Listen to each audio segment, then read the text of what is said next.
What is that in your hand? Next on the Metal Pulpit.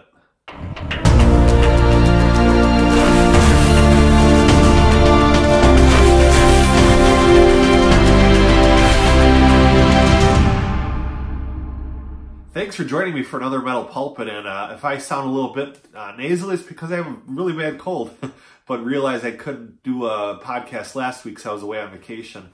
And I've also noticed that in this room, it's a little echoey when it comes through, and so I'm working on putting acoustic tiles up and making this a little more video-friendly, I guess you could say. But the question I want to address is, what is that in your hand? This question comes from one of my favorite scriptures in all of the Bible. It's Exodus chapter 4, verse 2. It's where God turns to Moses and says, Moses, what is that in your hand? Now Moses, he was holding a staff. And of course, we know the story. God said, throw the staff down. Turn into a snake. He picked the snake up, turned back into a staff. And I love this story because it reiterates that God takes anybody. Moses had a bit of a sketchy past, and like you and me, and he uses us no matter what we have, what talents we have.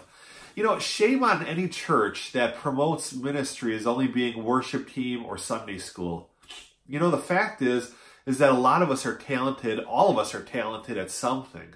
And all we have to do is stop for a minute, take a look around, and see what you're good at. Now, I'm going to say that not everything that God has blessed you with talent-wise needs to be used in the church. It's a great place to start, but you can certainly use these talents starting your own ministry, helping with the Red Cross, Salvation Army, a local not-for-profit, right at your very own job that you currently have. We can use what God has given us, that thing that's in our hand, we can use that. You know, I've been a stay-at-home dad for the past, I guess 11 years, because my eldest son just celebrated his 11th birthday. Now, I've been having my office at home for the past 15 years, and it's been a really good thing. There are moments where it can get a little tough having an office at home, but since the kids came along, I have two adopted. They're both biological brother and sister, and the other one, our little 3-year-old, we call him our miracle baby because we were told we weren't going to have our own biologically.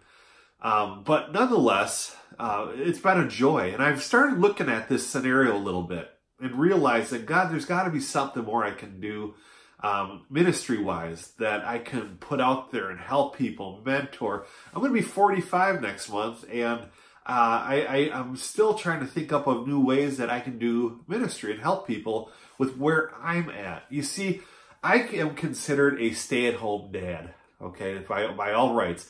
Now, there's a twist to it. A lot of stay-at-home dads, they don't have another job. Their job is a stay-at-home dad while their wife is out working. That's the culture we live in. But the fact remains that I have this afforded luxury, I guess you could call it, where we don't have to send our kids to daycare. This hasn't been the case at all with any of our kids.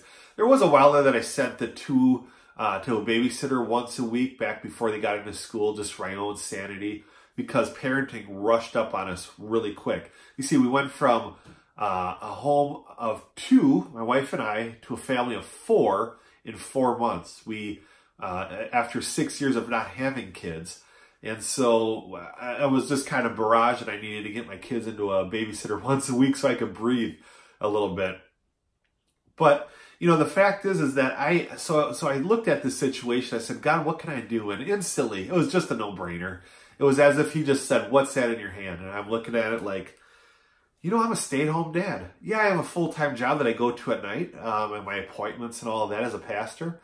But I decided to start a blog, and it's called The Home Dwelling Dad, www.homedwellingdad.com.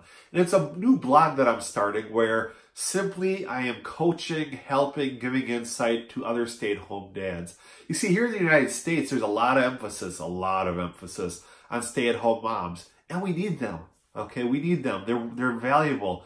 But according to Forbes magazine, The census for stay-at-home dads, it's not even counted.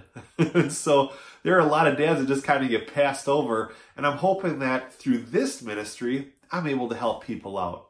So the question I want to ask you this morning, or afternoon, or evening, depends on when you're watching it. What is that in your hand?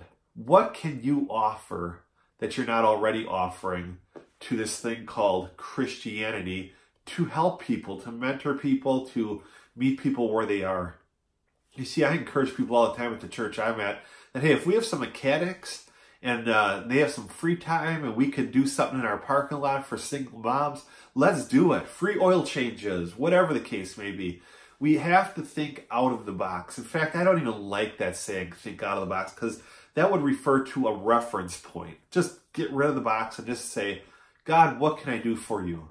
Sometimes all we have to do is look around and get to it.